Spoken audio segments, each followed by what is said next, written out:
Quelles sont vos propositions pour améliorer l'Europe aujourd'hui? Là, c'est plus une interview qu'il faut, ce sont des heures de débat. Moi, je crois qu'il faut être lucide d'abord. Et nous allons évoquer dans un instant les tourments de l'Europe, donc division, la montée du populisme, le Brexit, la crise catalane. Tout ça montre que l'Europe est face à des défis considérables. Et donc il faut une très grande volonté politique. Il faut se remettre au niveau de l'histoire. Ça fait 70 ans que nous vivons en paix, mais pourtant la guerre est là et les tensions sont là.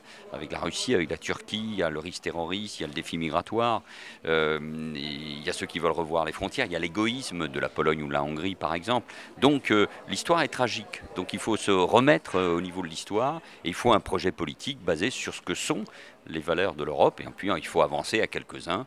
Il faut une véritable avant-garde de l'Europe, à commencer avec l'Allemagne et la France, entraînant l'Europe sur la voie des réformes économiques et sociales notamment. L'Europe vous paraît aujourd'hui plus menacée qu'avant? Oui, enfin au niveau de l'histoire, je ne sais pas.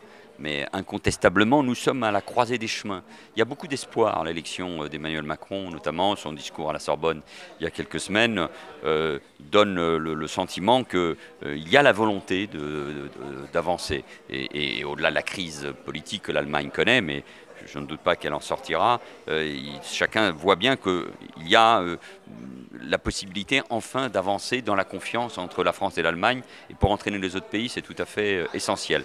Mais ne sous-estimons pas la montée des populismes de droite et de gauche, les nationalismes qui reviennent, la frilosité et le fait que les peuples aujourd'hui doutent énormément du projet européen. Donc il faut faire réadhérer ces peuples au projet européen. Il faut qu'ils soient des acteurs. On ne peut pas le faire contre eux, donc ça nécessite beaucoup de persuasion, de conviction et de courage, et dire ce que nous voulons, un budget européen, une harmonisation sociale et fiscale, nous le disons depuis des années, mais il faut vraiment le faire, des actes concrets pour ce qui concerne la sécurité, nos frontières, il faut que l'Europe soit au niveau de la crise migratoire, ce n'est pas facile, donc c'est le partenariat avec l'Afrique qui plus que jamais s'impose, voilà, ce sont tous les... Sinon, l'Europe sortira de l'histoire, l'histoire elle se construit avec les États-Unis bien sûr, la Chine, l'Inde, l'Indonésie, les grandes puissances qui comptent, la Russie qui est en grande difficulté économique mais qui reste une puissance militaire et politique. Donc l'Europe doit se hisser à ce niveau-là, sinon démographiquement et économiquement, nous serons progressivement décrochés.